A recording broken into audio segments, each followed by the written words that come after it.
আচ্ছা দেখ, as a film maker observation কেন খুব ইম্পর্টেন্ট আমাদের লাইফের ক্ষেত্রে। তার কারণটা হচ্ছে, আজকে যেরকম আমি ম্যাকডোনাল্ডসে একা বসে আছি, আমার বাড়ির কাছেই ম্যাকডোনাল্ডস। কিছু মানুষ এখানে খেতে এসছে, কিছু মানুষ এখানে ল্যাপটপ নিয়ে কাজ করছে, কিছু মানুষ এখানে গল্প করছে, কিছু মানুষ এখানে হোয়াট এভার তাদের পার্সোনাল প্রবলেম শেয়ার করতে এসছে। বাট আমি এখানে একা বসে আছি।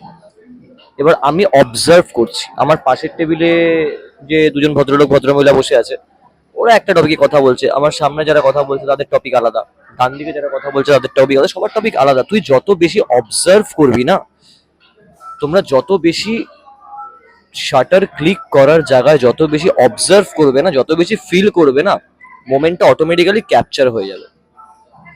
অবজারভেশন ইজ দ্য প্রাইম কি। তুমি আগে অবজার্ভ করো, ওরকম মোমেন্টস তোমার লাইফে আরো হাজার কোটি বার আসবে।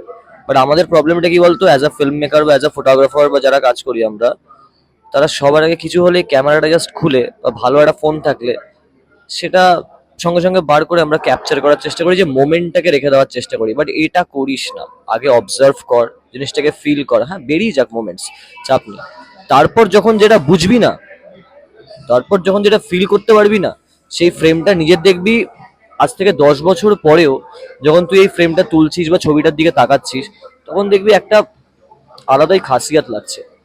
মনে পড়বে যে এটার জন্য কি স্টোরি ছিল। অনেক সময় এরকম ছবি আমরা তুলি, না জানতে অজান্তেই জাস্ট কালার ভালো লাগছে বা মানুষটাকে ভালো লাগছে বলে আমরা তুলে ফেলি। আগে অবজারভেশনটাকে প্রাইম কর তারপর।